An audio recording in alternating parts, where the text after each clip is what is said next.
Hi everybody, my name is David. Thank you for joining me today for this week's question and answer video that I do every single Monday. What I'm doing is I'm answering people's questions from the last video, from last Monday. If you have a question, I encourage all of you to please ask your questions down below in the comment section, and I will answer them next week in next Monday's video. Welcome new subscribers. Hello everybody. Thank you for joining us.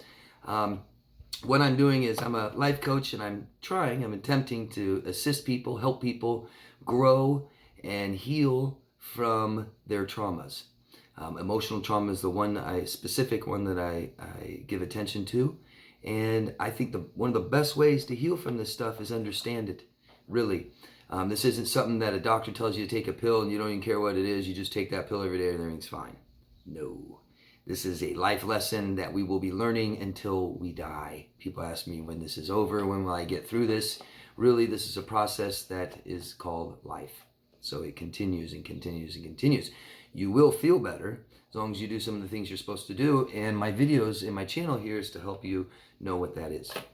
So if you think that I'm benefiting you and I can benefit somebody else, I would really appreciate it if you could support me. All I ask is maybe subscribe to my channel or comment down below. Say hi. Tell us where you're from. Tell us your location. Maybe share this with somebody else. Put this in a playlist. Things like this really, really help what I'm doing. What I would like to do with this channel is I would hope that this information spreads far enough that it reaches people who need help, and not necessarily from me, just that they get the help that is provided, the help that they need out there. So I really appreciate your support. It just takes a couple of buttons to push, and you can really help me and help others. Thank you. All right, so let's get into the questions. But first, I like to recommend something every single week. This week, I'm recommending another supplement. I like to recommend supplements, don't I? That's because they really help, and I don't really recommend drugs as the first thing to do when you feel bad. Typically, there's a lot of other things that can help you guys before you take your antidepressants and anti-anxiety medications. If you need them, take them. Please, I'm not against them. I think that they're very valuable. I'm glad that they're available for people who need them. But so often I see people who could probably benefit from something else other than medication. And I see people that take medications far too long instead of addressing the core problem. So this week I want to recommend a supplement. This is to help a number of things. This really, I believe, is directed towards people who have a stress disorder, PTSD, c-ptsd, different forms of PTSD. Most of you watching probably have a stress disorder, or you have problems with stress. You've dealt with stress your whole life. Your body might be feeling it. Your relationships might be dramatic, and you may not be sleeping well, and you may have anxiety.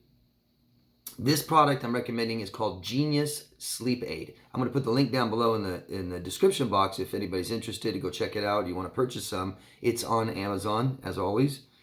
This, I'm going to just read what it says here. It's a smart sleeping pills and adrenal fatigue supplement, natural stress, anxiety, and insomnia relief, relaxation enhancer, and mood support with inositol, L-theanine, and glycine. Natural. Great. Good stuff. I've looked into this. I've seen lots of amazing reviews, but without diving totally into the chemical reaction that's happening to you guys,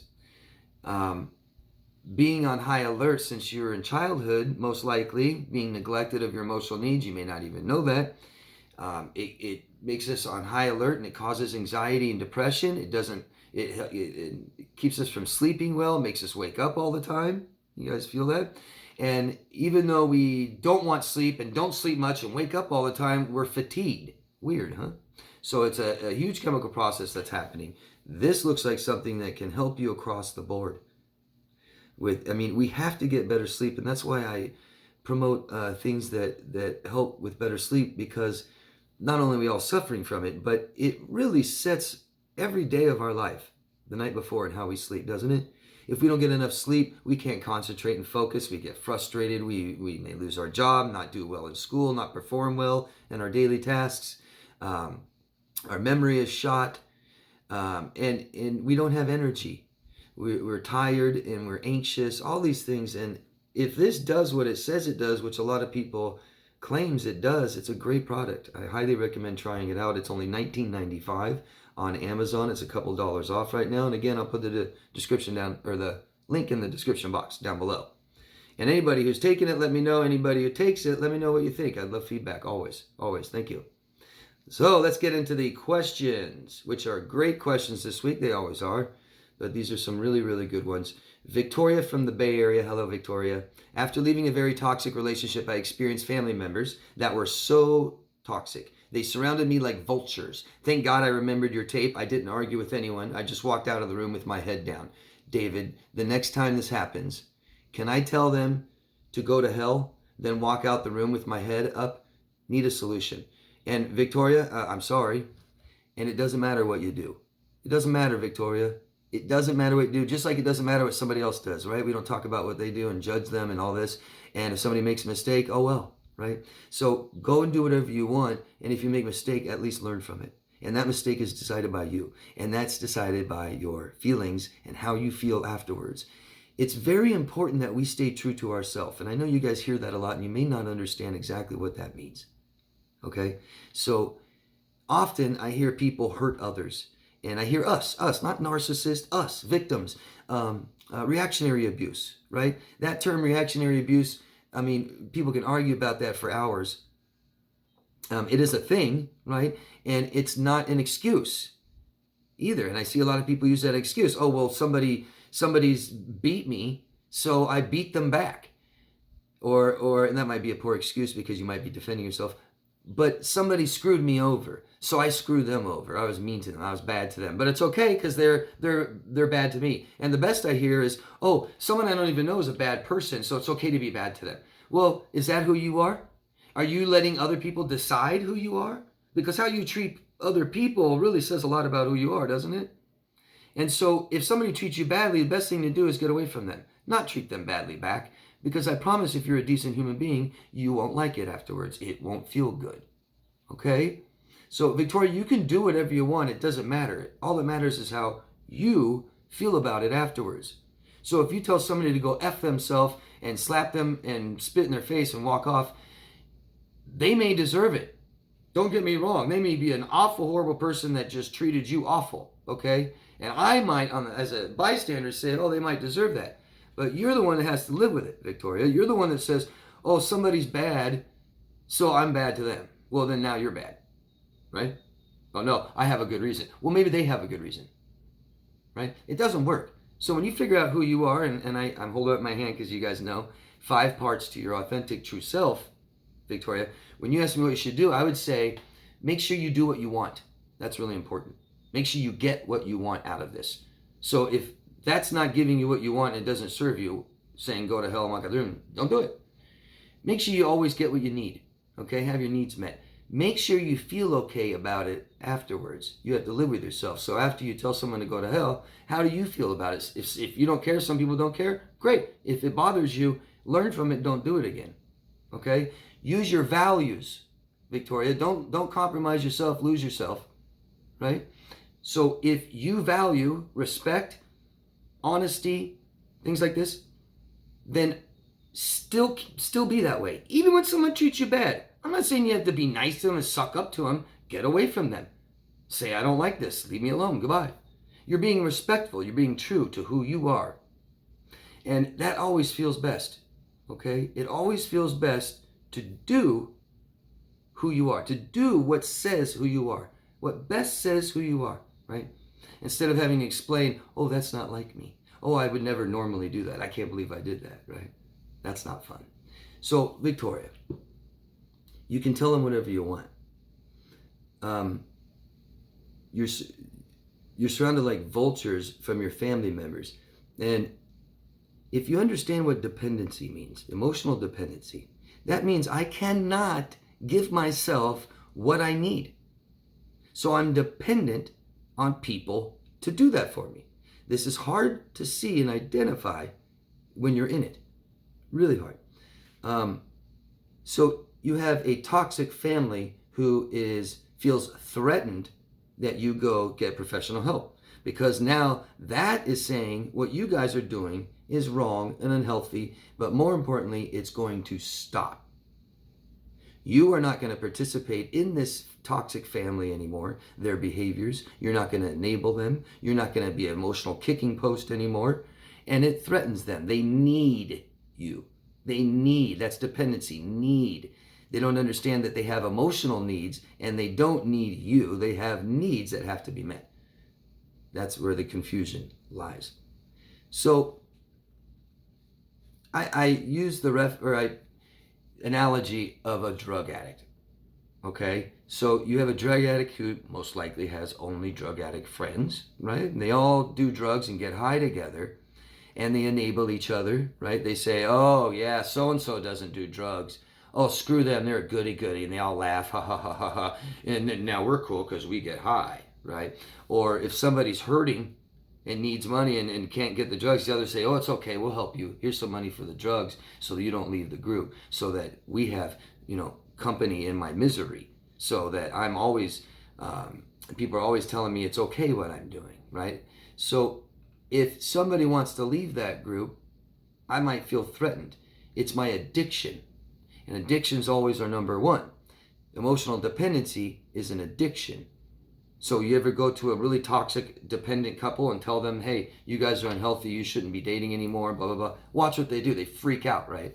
A healthy couple would just be like, well, why would you say that about us? You know what I mean? But an unhealthy couple where you're threatening their addiction and their codependent relationship says, whoa, you know what you're saying. Get defensive and argue. Stick up for it. Stand up for it. We don't have a problem. You don't know what you're talking about. Well, the drug addict, right? I'm okay. So what I see here is a very dependent family that needs you, Victoria, and you going to be the one that gets help not only says, this is all over, right? This little dependency thing you have on me is over and you don't have me anymore, even though you need me, okay? It also says, I'm better than you. Going back to the drug addict reference or analogy, the drug addict who cleans up and starts, having a better life, that's what follows, right? I'm done doing the drugs. Now I can keep a job. Maybe I got that promotion. I'm starting to look better, feel better, and my life is falling in place now. And then you got the drug groups who are dependent on you as a drug addict buddy, right? Saying, oh, look at them. Oh, because they feel not just threatened that they might be losing what they had, right? But they feel judged. They feel shame. They feel guilt, because that's what dependency and addictions cause. And so now here's this person going and cleaning up their life. Oh, they're better than us. They think that, don't forget where you came from. Don't forget that you're just a drug addict. You know what I mean? And that's what I see here with your family, Victoria. You haven't said that much, but that's what it sounds like. My solution, one solution, and I like to try to come up with solutions with people, because when we have stress disorders, there seems to be one door, two max. It's either this or that, this or that. If I can provide you a couple different options, that stress kind of goes down. And you realize that you're in control and you choose to do what you want. First thing I'd say is, why walk back in the room? Leaving a very toxic relationship, I experienced family members that were so toxic, they surrounded me like vultures. Thank God I remembered your tape. I didn't argue with anyone. I just walked out of the room with my head down, David. The next time this happens, can I tell them to go to hell, then walk out of the room with my head up? Yes, you can. And you can also not go back in that room ever again. Okay? I would at least take time, Victoria, because this is about how you cope with stress. And it's not that easy for me to just tell you, oh, you just do this. It's really truly about healing from your past. Okay? Especially with family. Your healing from your past and your toxins is about these people and these relationships you have with them. Especially the past relationships you've had with them. So I would always recommend taking time off. Taking time away from your family and start to heal and learn what real true boundaries are. Then when we approach our family again, we're prepared a little better. Okay? We know what to do. We know what we want to do. I can't tell people what to do, and nor should anybody else. It's ridiculous. To tell somebody what they should do suggests that you're the same person. And that's why codependents always tell you what they should do, what you should do, as if we're the same person. I would do this, so you should do this. I would like to try this, you need to try this too, right? The codependent is the one that's always talking you into doing something, right? Oh, be a Republican, be a Democrat. It's not okay to be different. Be religious. Don't be religious. Be this religion. Like me, like me, like me. You can't just accept somebody's different, because how could somebody be different if we're the same person? All right. Hope that helps. Let me know, Victoria, and good luck. But you always have that option to not deal with them anymore.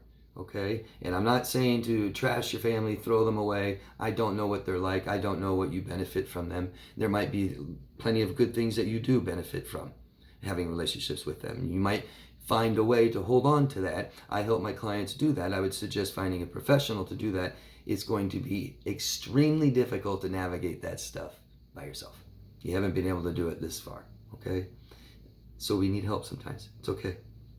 Connie from North Carolina. Hi, Connie. Thank you for your videos. You are welcome. I did sign the petition for Shane's Law and read the info on it. I've been a victim of this type of abuse. It's overwhelming. Mine lasted for 5 years. Your love yourself first final words are in my head. I wake up and all day long I tell myself, love yourself first. Thank you, David. I couldn't have survived without my family and neighbors. Thanks for telling me, Connie. Love yourself first. We have a love problem, don't we? Some people call what we're doing a love addiction, a love crisis, a broken heart. And we have emotional needs, and we need love. We need to love people and be loved. But we can never be loved until we love ourselves. That's allowing somebody else to love us. Look at the narcissist, borderline, sociopath, psychopath that all of you dated, right? You couldn't love them, could you? I'm not saying they're unlovable. They do not allow you to love them because they do not love themselves. They hate who they are. So they'll never let you love them. Impossible. And that goes with you too. We are dating people who cannot love us. Okay? I won't say that narcissists cannot be loved, but I will say they cannot love. And they cannot love us. And they didn't. Okay? And people will not love us until we know and understand and learn and start loving ourselves first. That's how people can love us. Thank you, Connie. Next question. It's a huge one. Hi, Hazel from Alabama. I was wondering if you could do a video on healthy coping skills we could use to replace the negative ones we've learned. I struggle to deal with the painful feelings that arise years after being no contact with my family of origin, and I often have panic attacks when triggered. I'm sorry. That means we need to heal. So it's like asking me, David, how do I go in a house fire and not get burnt? Well, they got these fire suits on now. Make sure you get yourself wet and have your oxygen tank so you don't breathe the or don't go into the fire. Don't go in. You get triggered. Emotional triggers is something in our past we need to heal from. And I'm telling you, we can. I don't care what's happened in your past. I mean, I do care. But however traumatic it is also healable. And how do we know we're healed? It doesn't feel that way anymore. We can tell a story that used to be traumatic, and there's no emotions, meaning our body does nothing. And it's no big deal anymore. It doesn't have to hurt anymore. How about that one? Okay. My husband numbs his feelings with food, CBD, video games, occasionally alcohol and TV like me. He's also estranged from his abusive family of origin. I tend to give in and numb with him, often because I know talking about my feelings and thoughts makes him withdraw. Growing up, it was a big no-no. You're afraid if you stop numbing from him, your marriage will fail. Okay, enough said. Remember the drug addict analogy I just used? Right here. Codependent relationships. This isn't my opinion. I'm just telling you, okay? Codependent relationships mean we have problems and we don't fix them. So we still have problems and then we don't end it. The relationship continues with problems. Think about that. Think about it. I simply have a friend and we hang out every single day. But we have massive problems. We don't get along. I don't agree with what he does. He doesn't agree with what I do. We don't get along. We hate each other. We get in fights. We screw each other over. And we do it every single day. Well, we're not functional. We're not having our needs met, right? And it's awful, feels bad. And why are we still friends? Why are we hanging out? There must be something there. dependency and addiction. Your marriage is codependent, okay? You're telling me this is the definition of it. You have problems and you're not fixing them, and you're not ending this marriage because you are addicted and dependent on each other and this relationship. It's sick, it's toxic. There's a chemical reaction happening that's making you more and more dependent. Even me just saying this, I bet you feel threatened a little bit. You're starting to feel a little scared, right? If I was in charge of your marriage, you'd be really scared. Oh God, he's going to end it. He's going to end our marriage. Even though you know you have problems and you're not happy. Why do you want to stay with him? See that? It's an addiction. It's a dependency. He's toxic. He's sick. Okay? I don't know you, but what you're saying, you're describing someone who's sick. I'm not calling him a narcissist or anything like that. He has massive family childhood issues that he will not address. And he wants to numb himself. That means he's going further and further away from who he is. He's not staying true to how he feels. He's not giving himself what he wants, what he needs. And I don't know where his values are.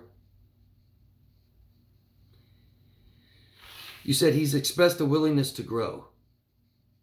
A willingness to grow. And we are both in individual therapy, but only after I begged him. It'll never work then. Never, never, never, never. I've been doing this several years, and every time somebody suggests somebody else to see me, it never works. Anytime someone else pays to see me for someone else, never works. Never, never.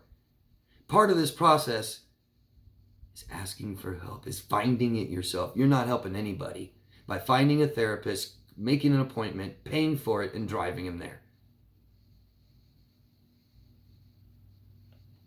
That means two people have two different wants and needs and feelings.